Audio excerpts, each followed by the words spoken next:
เลยเนาะฝ่ามืดคึบหมอกเผือกหลังไรโฮมเพิ่นเนาะลมแห้งพัดปัดไหลความร้อน พี่น้องเอ้ยเนาะลมวอยมาเลยเนาะลมฝ่าลมฝนเด้อพี่น้อยเนาะบ่แม่นลมเย็นเด้อนะห้องน้ำก็เริ่มไหลมาเลยมาเก็บที่ตกอยู่บ่จักมื้อนี้ก็ได้ป๊าโตใครได้แต่บ่เพิ่งขึ้นมาเก็บเสื้อผ้าเรียบร้อยแล้วพี่น้อยเนาะโอ้เย็นเด้พี่น้อยเนาะทางอื่นทางไกลทิศใดเจใดฝนตกอยู่บ่เนาะทางพี่น้องป้าลุง FC เฮาก็ได้เด้เนาะฟ้าลมฝนตกอยู่บ่เนาะมื้อนี้ก็ฝนสิตกอีกแล้วพี่น้อยเนาะผู้ทางวัดผู้เฮ็ดงานฟ้ามืดครึ้มมาแฮงเนาะระหว่างการรอท่าทางลุงจันทร์เพิ่นไปซื้อต้นไม้เนาะสิมาใส่คันไห้คันนาคันครูน้องเพิ่นยันมันเจือนนะพี่น้อยเนาะว่าสิไปซอยเพิ่นเอาลงแต่รถแต่ล่างเนาะเสียงลมพี่น้อยเนาะก็คือสิแนวใดเลยเนาะมาฮอดจอดถึงเลยบ่เนาะเพิ่นว่าเพิ่นมาฮอดเพิ่นสิโทรหาพี่น้อยเนาะเพิ่นส่งข้อความเสียงมาถิ่มป้าไว้พี่น้อยเนาะมาฮอดเพิ่นสิแชทหาเพิ่นว่าเนาะ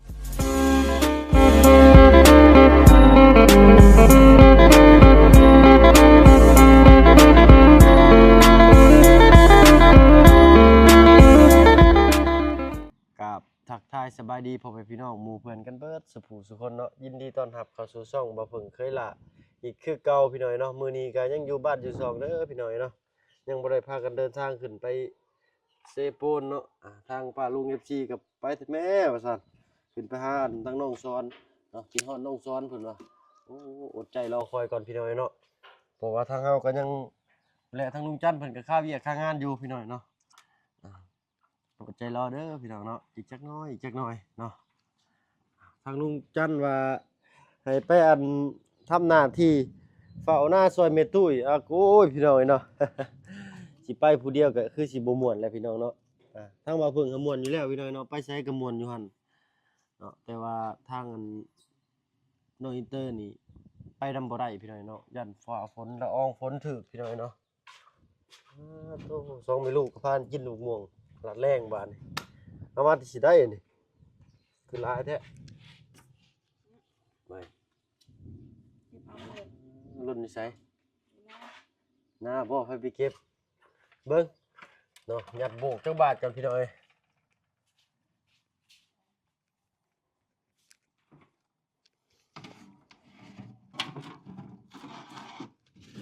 อึบ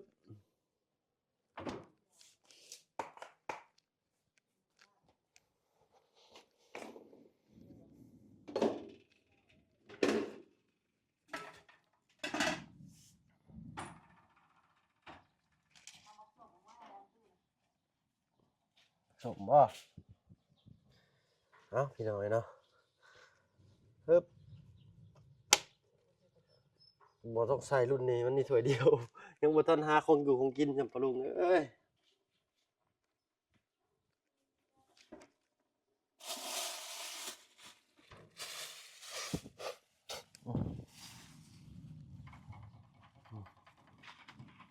สุ่มเหลือลูกเดียวมื้อนะข่อยก็ซื้อแต่มังคุดมาให้ไปบัดหน้าสิซื้อมาอีกเนาะระหว่างการรอคอยท่าทางลุงจันทร์เพิ่นพี่น้อยเนาะก็สิกินข้าวนี่แหละท่าเพิ่นอึ๊บเนาะข้าวกับข้าวก็บ่มีหยังแล้วแกงหน่อไม้เมื่อวานนี่แหละเนาะบ่เพิ่งมักแกงหน่อไม้เมื่อวานนี่ก็ว่าสิกินแกงหน่อไม้คักๆเพราะว่าทางลุงจันทร์น่ะเลือดออกไปพ่อต้มอึ่งพี่น้อยเนาะบ่เพิ่งก็กินอยู่หั่นแหละครับบ่ได้กินแต่ดนนั่นนะก็เลยแบบบ่กล้ากินปานใดกินมื้อก่อนนี่กินอยู่พี่น้อยเนาะปึ๊บสบายดีป้าลูกไหมลูกล่ะสบายดีถือจ้าด้วยถือจ้าไว้อยู่3พ่อลูก3พ่อแม่ลูกคือเก่าพี่น้องเนาะมันบ่ได้เห็นเด้อเถอะมันมืดเด้มันต่ำเด้เนาะ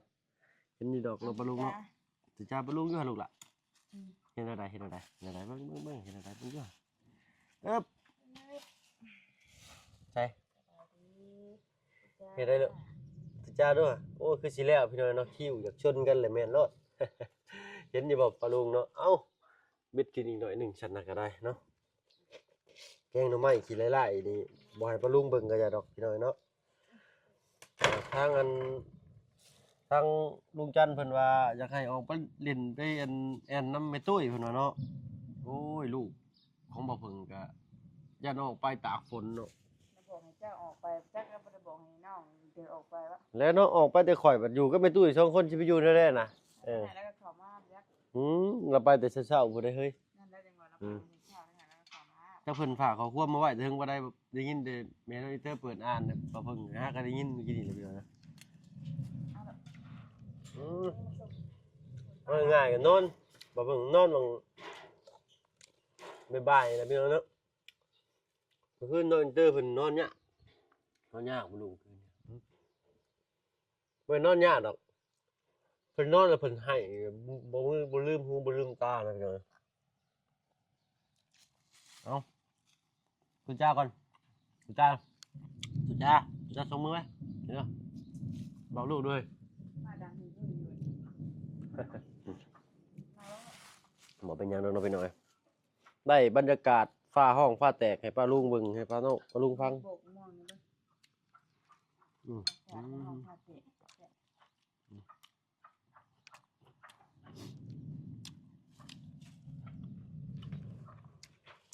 มองอะไรมองตัวเป็นนี่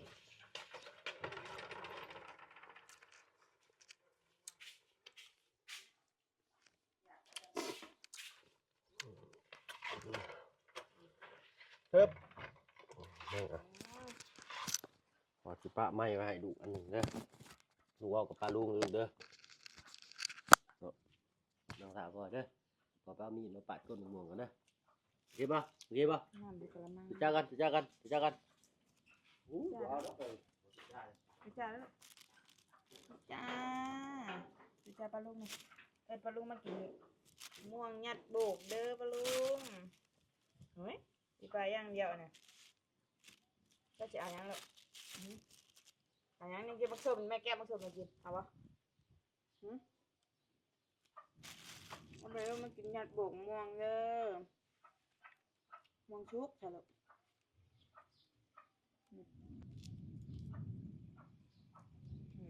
วัน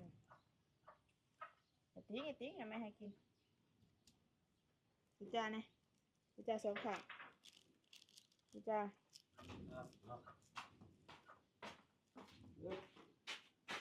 เอาหน้ามาให้ทางเงินเมียล้างมือพี่หน่อยเนาะ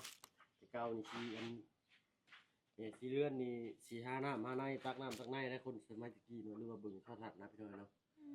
เป็นสิตักน้ำกระซ้ำนี่มาให้แขกคนหรือว่าผัวล้างมือเนาะอันนี้มีแต่ผัวตักน้ำให้เมียล้างมือแม่นบ่คือหากระตื่นนอนกินนี่อ้าว เมียลูกคนเหมือนเป็นพี่น้องเลย ถ้ากระตื่นเมื่อกี้นี่แล้วพี่หน่อยเนาะผมว่าเมื่อคืนนี้เนาะอินเตอร์เพิ่นให้เนาะกับหมู่กับอยู่กับคือกันเนาะลูกหมู่ก็บ่ได้รับไปนอนเนาะเปลี่ยนกันนอนเมื่อกี้นี่บ่เพิ่งนอน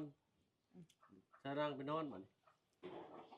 เปลี่ยนกันน้ำบ้านบ่ลูกอ่ะแล้วลุงเพิ่นบอกว่าให้กินกล้วยแต่บ่เพิ่งก็ยังบ่ได้ไปเอากล้วยซั่นไปเลยเนาะกล้วยน้ำหอมกล้วยหอมกล้วยน้ำหอมขออภัยเอากินแล้วเป็นมักไก่ได้หน่อยอินเตอร์นี่นั่นล่ะเรามาไก่วะไก่ป๊อกบ่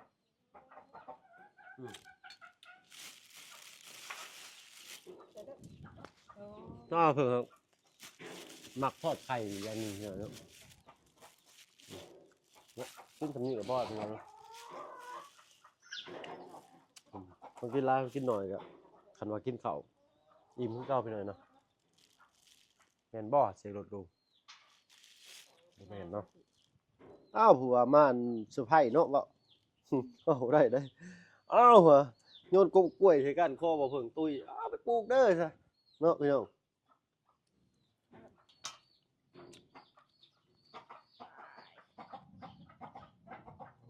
นี่เพื่อนยัดโบกไปหน่อยเนาะปึ๊บ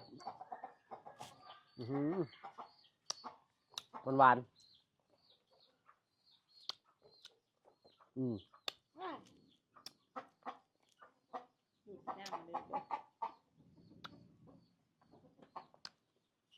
ปะไว้นี่ให้งัวมากินพี่น้อยเนาะเพราะยังเมื่อคืนนั้น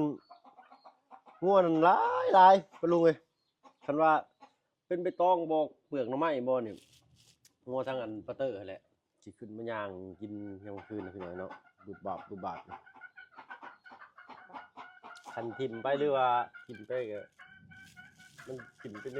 คลองน้ำมันก็สิเน่าซื่ออืออืออือ ตัดเบิดตัวนี่ อื เบิ่ง มอืม ซาคอเลยนี่ อืมฮึ อืม แซ่บปกติบ่เพิ่งสิบ่มักกินหวานนี่แหละเนาะแต่อันนี้หวานๆเปรี้ยวๆได้การอยู่เนาะแล้วล่ะ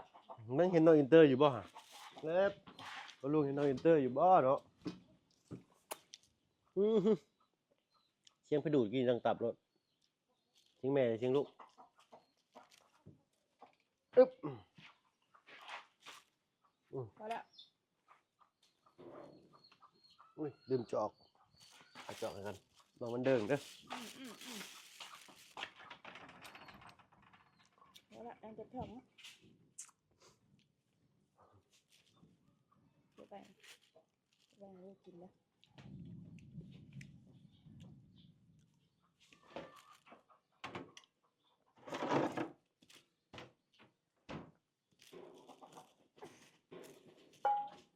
สิไปอย่างเดียวนี้ ครับอย่าเพื่อว่าบ่อิ่มเนาะน้ำกระเซต้องฟิตไว้เอ้าแก้วนี่รถยังไงดีใจแน่เนาะเจ้ยแซ่บบ่ลูกล่ะอูมามิบ่หึ เสือเดี๋ยวเย็นเดี๋ยวเบิ่ง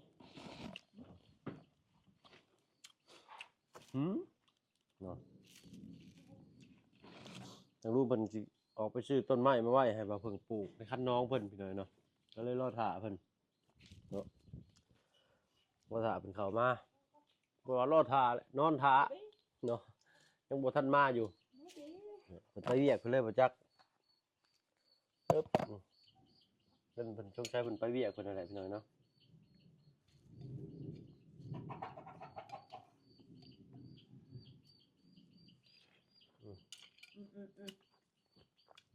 งานแรงคือฮะ ถ้าสิเอาหยัง เอาเถอะอันนี้ปะสุจ้าก่อนจ้ะสุจ้าอยู่สุจ้าดูสุจ้าเห็นไหมสุจ้าสองมือเด้อยกขึ้นสองมือสุจ้าก่อนจ้าลูกสุจ้าขัดหนาไปเลยสุจ้าก่อนนะสุจ้าขึ้นสองมือเด้อสองมือให้ได้ลูกให้ได้ สุจ้าก่อน บังคับแท้ๆว่าได้ สุจ้าก็รู้ละสีหน้าบ่ค่อยดีพี่เนยนะโอ้เฮ็ดเด้ ว้าว ได้โยนทิมเด้อ อันที่เพของเพิ่นนะลูกเพของเพิ่นนั่นนี่ของเพิ่นนั่นนี่บ่แม่นของพ่อเด้นี่ ของหมู่บุญสารวัตรพี่เนยเนาะ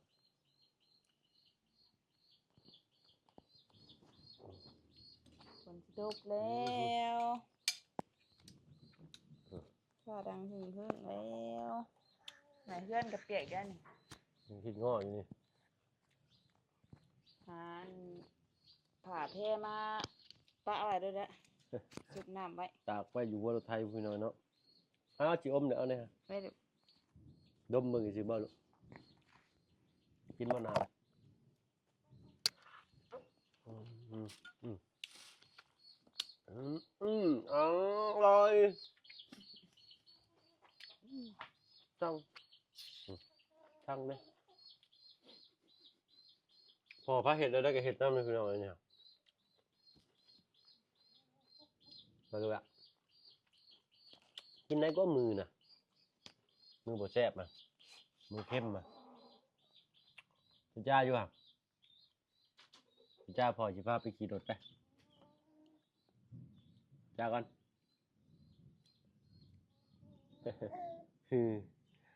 มาแล้วเสียดายบริษัทลูกโดดพี่น้องเนาะแก งหน่อไม้เอาเพิ่นอืมครับ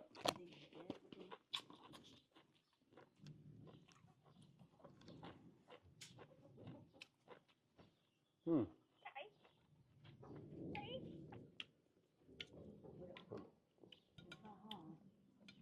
แรงอยู่จะได้กินอีกแกงหน่อไม้พี่น้องเนาะ ไม่นะมาแรงป้าได้ไม่มันลาย ไปสิมุกบ่อืมคือบ่ลงไปซอยเพิ่นมุกสั่นเด้อตู้เด้อกินข้าวเด้อแกงหน่อไม้งัดบกม่วงมาแต่มื้อหน้าเพิ่นบ่โดยเสาประตูเพิ่นอยู่หลังเรือนเลยเนาะหลังบ้านนี่แหละเรือนเพิ่นเนาะเพิ่นบ่ได้ค่อยอยู่เรือนบ่ได้เพิ่นเอาอยู่ไปอยู่นา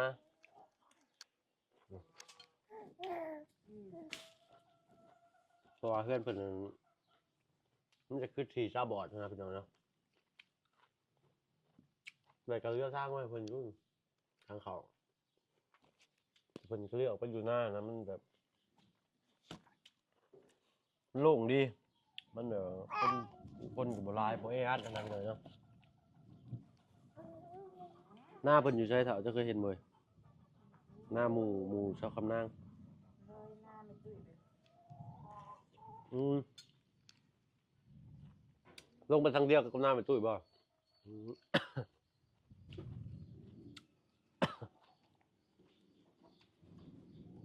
อืมฮึ ตกหนักเลยมันเอง แต่หาซื้อโคมมันใกล้อึ่งบ่เนาะอึ่งก็กินเลยแหละพี่น้องเนาะปีละเทื่ออืม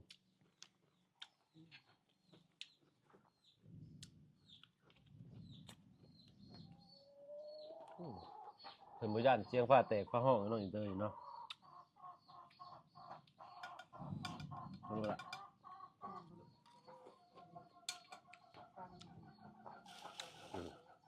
ปึ๊บลงก่อนกินข้าวอ่างบะลุงเนาะโจ๊ะไปซิก่อนพี่น้องเนาะอืมมากครับแม่น้องอินเตอร์ ทางไหนถ้าเราเอาลูกแล้วมึงมาเอาเสื้อยิงมาเอาลูกเปลี่ยนแล้วมึงมาเอาเสื้อยิงไป แล้วคอยกินข้าวนอนเพชรเลย อย่าบ่อน ยังไม่ได้สดอยู่ ลูกก็ได้ยัดลูกเลยบัดนี้ลูกข้าวนี่ หยัดโบกบ่เอาหยัดจะเอาลูกมาผีมาโอ้ยกินแต่เฮิงยังบ่อิ่มอยู่เนาะตอนนั้นยังว่าหิวอยู่ก็โธ่ปานน่ะมันสิจอยลงพี่น้อยกินหลายกันเนาะอึบฝนตกสิก็แล่นไปหาแหละผู้ทางหน้าผู้ต้นเดียวน่ะคือสิบ่พอดอกเนาะมีแต่คนไปจอบใต้ต้นมันพี่น้อยเลียวไปบัดใดเห็นเสือเขียวเสือแดงเต็มอยู่ทั้งลุมผู้อึบยิงกันลูกหลานยิงกันเบิ่งเด้อพอสิเว้าสิฟังเบิ่งพอสิเว้าสิฟังเบิ่งนี่เบิ่งก่อนอืม ปึ๊บเบิ่งนี่มึงดูนี่ ไปเก็บง่วงไป แล้วบ่ผ่านพอตาเก็บหมู ว่าเดี๋ยวง่วงอยู่หน้าว่ะ มันจะย่างไปเท่านั้นแหละ นี่ย่างไปแล้วเนาะเยอะไป ทางรถเพิ่นก็ป้านคันไว้แล้วพี่น้อย มากันทางกันหน้าแล้วฝนตกอ่ะ มันต้องเป็นดินทรายหรือว่าริมป่าแคมห้วยสิอื่นสิออกเนาะหากันเบียนคนในบ้านไปอยู่พี่น้อยเนาะบ่ได้มื้อน่ะเพิ่นไปได้แต่กบเฒ่าตัวบักใหญ่อึ่งบ่ได้ไปหาอึ่งเพิ่นได้กบเรา ใช่แล้วมีดได้ในหั่นมันสิบาดมือลูกได้เบิ่ง แล้วก็ขึ้นมาขนมแล้วปกติ ก็คือบ่เป็นของเราได้ซะคุณเป็นจังบ่จักโอ้ยทิพย์มาอยู่เฮือนก็อยู่เนาะลูกเนาะนั่งลูกนั่งพอสิว่าสิฟังนี่เด้อนี่เอ้าเอาแกงหน่อไม้เข้าไปแช่ได้ว่าซั่นแม่โอ้โธ่เนี่ยแซ่บเด้อนี่ลาบชีสเนาะเปลี่ยนก็บ่เอาเด้อพี่น้องเนาะว่าแกงหน่อไม้ก็บ่ค่อยเว้ย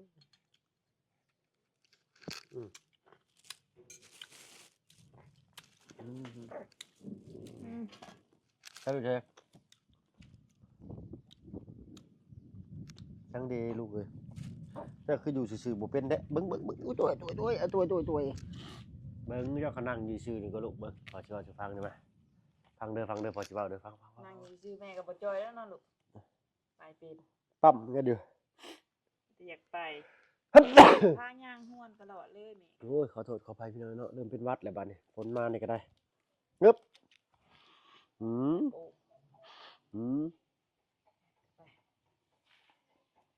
เฮ้ยแดดออกซ้ำพี่น้อยเนาะคือสิบ่ตกเลยแหละเนาะแล้วมีแต่รอท่าทางลุงจันทร์เพิ่นเอาต้นกล้วยต้นอ้อยต้นหัวสิของสิไข่มากอะ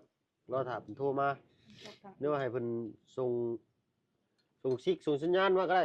ติงๆตองๆก็มาก็บ่เพิ่นก็สิแล่นลงไปซอยเพิ่นพี่น้อยเนาะพู้นแหละครับส้มท่า ขอโทษขออภัยครับส้มต่อทั้งช่องของลุงจันทร์เพิ่นก็แล้วกันพี่น้อยเนาะหรือว่าทั้งช่องป้าซื้อก็ได้พี่น้อยเนาะหรือว่าเพิ่นสิอันถ่ายทำให้พี่ให้น้องชมพี่น้อยเนาะสำหรับคลิปนี้ก็คือสิได้กาลเวลาแล้วแหละพี่น้อยเนาะน้องอินเตอร์ก็บ่อยู่แล้วนี่ เห็นยอดอยู่บ่ บ่เห็นน้องนี่เนาะ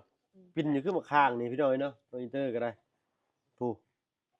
เนาะจักได้ไม้บ่ดูสันก็จะดึกเขาคายห่านเห็นบ่ว้ายลูกเอ้ยนี่เรียบร้อยเอ้ยรู้สึกผิดแม่บัดนี้เบิ่งพอสิช้อนบัดนี้เด้อไปเฮ็ดมันตกเอาตีมือนี่ปีนี่บัดนึงรู้สึกผิดโลดบัดนี้เดี๋ยวก่อนฟังก่อนนะบ่ได้รู้สึกหยังลูกนี่เบิ่งมีแต่สิเอาใหม่เลยเอ้าสบายดีปะลุงก่อนเหยียบขาหน่อยพอโอ้ยเหยียบหน่อยหนึงพี่ลุงเอ้ยเนาะเอาได้เอาสำหรับคลิปนี้ขอตัวลาลงแล้วพี่น้องเนาะพบกันคลิปหน้ากันแล้วกันสำหรับคลิปนี้ลาแล้วพี่น้องเนาะสบายดียาปลาลุงอยู่ลูกยาอยู่โอ้ยได้ไหมพี่น้องเดี๋ยวชาร์จบาดนี้ตึ๊บใจลูกใจไปหน่อยเนาะ